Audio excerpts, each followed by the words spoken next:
이강인의 파리 생활이 종착역에 다다랐습니다. 챔피언스리그 우승을 거머쥔 파리 생제르맹이 선수단을 개편할 것으로 점쳐지면서 확실한 2명의 방출 명단을 공개했습니다. 프랑스 매체 최고의 공신력을 인정받는 프랑스 레퀴프는 PSG가 이강인 곤살로 하무스의 올여름 이적을 허용했다. 두 선수 모두 이번 시즌 출전 시간 적었다. 이강인은 공식 45경기에 출전했으나 선발이 제한적이었다. 특히 유럽축구연맹 챔피언스리그에서 4경기에 선발로 나섰다. 16강 이후에는 단 한 번도 선발 출전이 없다고 보도했습니다. 이강인이 크리스탈 팰리스와 연결됐습니다.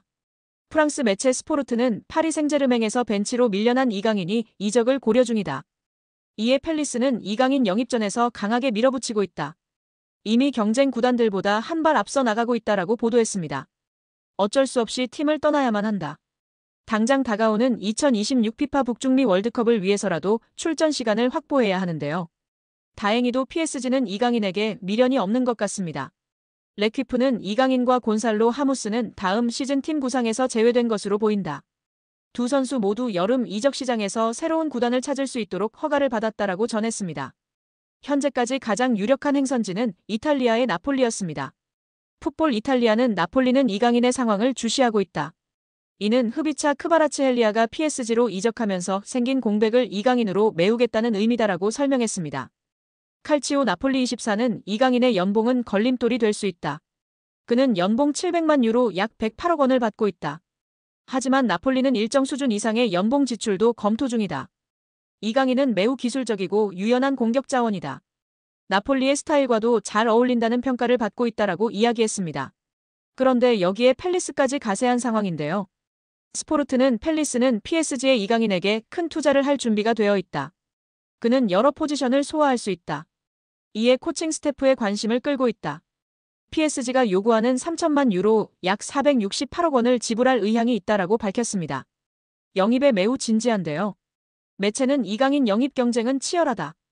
아스널, 맨체스터 유나이티드, 나폴리, 아틀레티코 마드리드 역시 이강인에게 관심을 보이고 있다. 하지만 팰리스는 출전 시간과 중요한 역할을 약속함으로써 경쟁 구단들과 차별화를 시도하고 있다라고 주장했습니다. 올리버 글라스너 감독과도 잘 맞을 것이라는 주장입니다. 런던 월드는 이강인은 단순한 공격 자원이 아니다. 윙어, 중앙 미드필더, 심지어 풀백 자리까지 소화할 수 있다. 이러한 전술적 유연함은 글라스너 감독의 전술 플랜의 안성맞춤이다. 그의 멀티성은 팰리스에 있어 큰 자산이 될 수 있다라고 내다봤습니다. 홈에서 쿠웨이트를 상대로 기분 좋은 대승을 거뒀습니다. 이후 인터뷰에 나선 이강인은 소신과 앗을 중간에 걸친 발언으로 팬들의 설왕설래를 불렀습니다. 경기 후 홍명보 감독과 함께 인터뷰를 나선 선수는 승리의 주역 중 한 명인 이강인이었습니다. 이강인은 이 자리에서 논쟁의 여지가 있는 인터뷰를 남겨 눈길을 끌었는데요. 경기장 분위기 때문이었습니다. 홍명보 감독은 한국 축구대표팀 지휘봉을 잡은 후 그라운드에 나설 때마다 팬들의 야유와 마주쳐야 했습니다. 불공정 선임 논란 때문이었습니다. 기존의 프로팀 울산을 이끌던 홍명보 감독은 대표팀 지휘를 맡고 싶지 않다는 의사를 밝혔지만 이임생 이사와의 비공식적 면담 이후 마음을 돌려 대표팀 감독에 올랐습니다. 이 과정에서 대한축구협회의 엉성한 행정력이 그대로 노출됐습니다. 특히 박주호 전 축구협회 전력강화위원은 자신의 유튜브를 통해 감독 선임 과정에 대한 충격적 진실을 모두 폭로하며 크게 주목받았습니다. 이후 축구협회 관계자들은 국회 감사에 불려가는 등 한바탕 흔들리고 체제 개혁 이야기가 끊임없이 불거졌습니다. 그러나 정몽규 축구협회장은 사연임에 성공했습니다. 홍명보 감독은 이후 행보마다 질타의 중심에 올랐습니다. 이강인은 이를 두고 기자회견 막바지에 어쩔 수 없이 저희도 협회 소속이고 감독님은 저희의 보스시다라며 너무 비판을 하시면 선수들에게도 타격이 있다. 긍정적인 부분을 많이 봐주셨으면 좋겠다는 얘기를 꼭 드리고 싶다. 그래야 월드컵에 가서 잘할 수 있다며 강조했습니다. 또 믹스트존에서도 나뿐만 아니라 모든 선수들이 그렇다. 특히 기자분들과 유튜브 쪽에서 협회에 대해 얘기하신다. 결국 팬들은 기사를 보고 얘기를 들으신다. 선수들은 좋은 분위기에 많은 팬들이 응원해주시고 관심 가져주시길 원한다. 당연히 협회도 더 잘해야 한다고 생각한다. 선수들도 알고 있으며 협회에 그렇게 말하고 있다. 비판은 할 수 있지만 과도한 비판은 좋지 않다고 말했습니다. 이 발언이 전해지는 즉시 축구팬들 사이에서는 논쟁이 오갔는데요. 일각에서는 선수 입장에서는 어쩔 수 없다 이강인을 총알바지로 내세우고 축구협회는 또 숨어서 입장 전달만 하고 있다는 옹호 발언과 좀 더 투명한 축구협회를 원했는데 어떻게 마냥 옹호만 할 수 있느냐. 이번 발언은 괜히 한 것 같다 자기 소신을 걸고 말한 박주호 선배를 바보로 만들었다는 질타가 이어졌습니다. 또한 어쩔 수 없이 라고 말한 게 가장 큰 것 같다.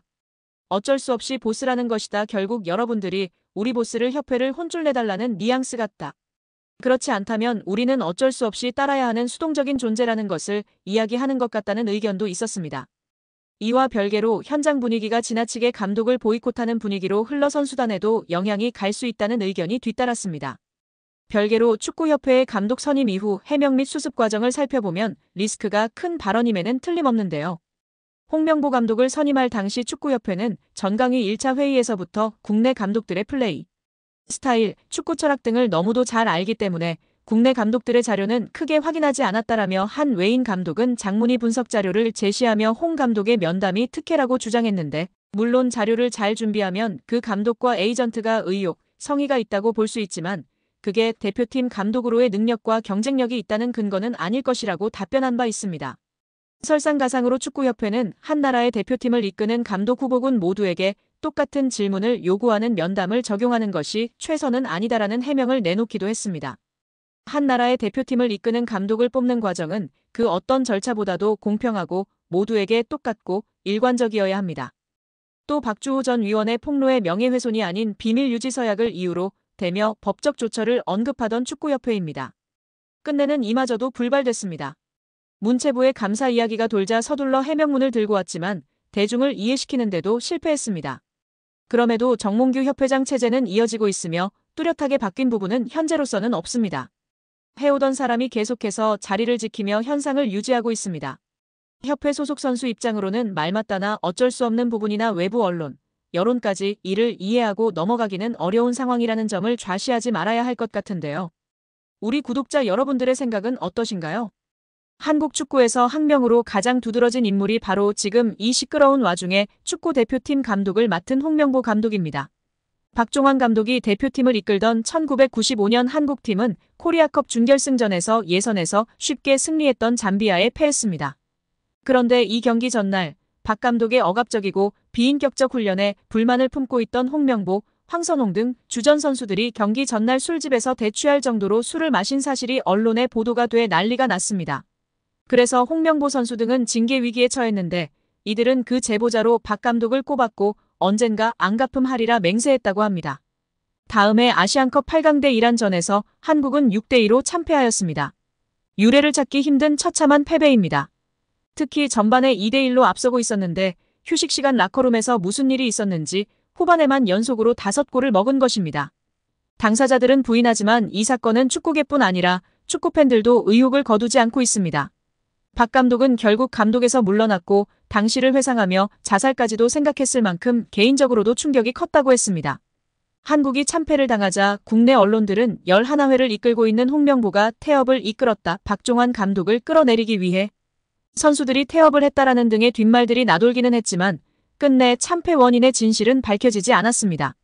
당시 한 언론은 홍명보 선수가 과학적이고 체계적으로 지도하는 감독을 원한다며 스파르타식 훈련을 고집하는 박종환 감독에게 노골적인 반기를 들었지만 누구보다도 체계적으로 지도했던 아나톨리 비쇼베츠 전 감독에게도 노골적인 불만을 터뜨렸다고 전했습니다. 조중현 당시 KBS 해설위원조차 홍명보가 선수로서의 본분을 망각한 것 같다.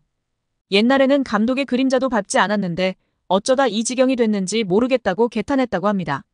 하석주 전 전남 감독은 최근 언론 매체 오센과의 인터뷰에서 11회는 그냥 봉사단체다. 내가 회장을 맡고 있다. 라고 밝힐 뿐 특별한 이야기는 하지 않았었습니다.